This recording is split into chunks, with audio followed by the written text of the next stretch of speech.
रचनात्मक लेखन मंच में आप सबका स्वागत है। मैं दिया चित्रांशी रचनात्मक लेखन मंच न्यास से अपने अगले प्रतिभागी को प्रस्तुत करना चाहती हूँ।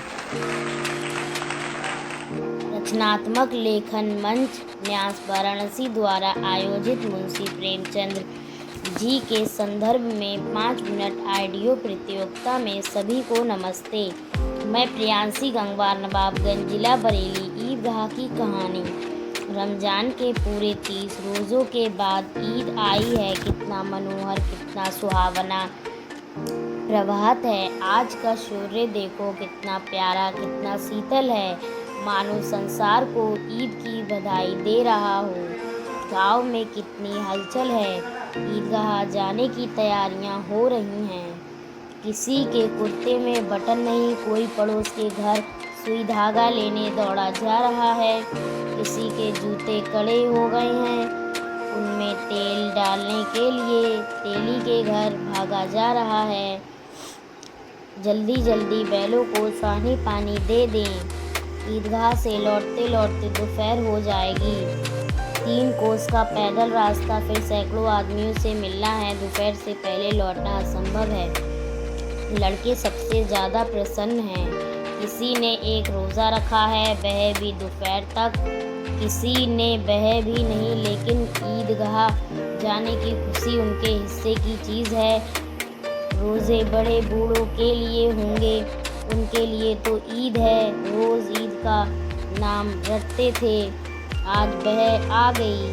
अब जल्दी पड़ी है कि लोग ईदगाह क्यों नहीं चलते। इन्हें गृहस्थी की समस्या से क्या प्रयोजन। उनकी जेबों में तो कुबेर का धन भरा हुआ है।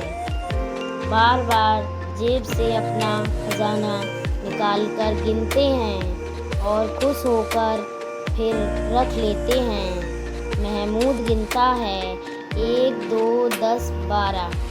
उसके पास 12 पैसे हैं। मोहसिन के पास 1, 2, 3, 8, 9, 15 पैसे हैं। इन्हीं अनगिनत पैसों से अनगिनत चीज़ें लाएंगे।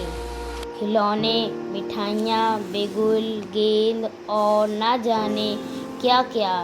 सबसे ज़्यादा प्रसन्न है हामिद। वह 4-5 साल का दुबला पतला लड़का है, जिसका पिता गत वर्ष हैजा की भेंट चढ़ गया। फिर एक दिन माँ भी मर गई। अब हामिद अपनी बूढ़ी दादी अमीना की गोद में सोता है और उतना ही प्रसन्न है। उसके अब्बा जान रुपया कमाने गए हैं, बहुत सी थैलियाँ लेकर आएंगे। अम्मी जान अल्लाह मियाँ के घर उसके लिए बड़ी अच्छी अच्छी चीज़ें लाने गई हैं। जब वो आएंगी तो वह दिल के अरमान निकाल लेगा। तब देखेगा कि महमूद, मोहसिन, नूरे और सिम्मी कहाँ से उतने पैसे निकालेंगे। गांव से मेला चला और बच्चों के साथ हामिद भी जा रहा था। कभी सब के सब दौड़कर आगे निकल जाते, फिर किसी पेड़ के नीचे खड़े होकर साथ वालों का इंतज़ार करते। हामिद के पैरों में तो जैसे पर लग गए हैं। वह कभी थक सकता है,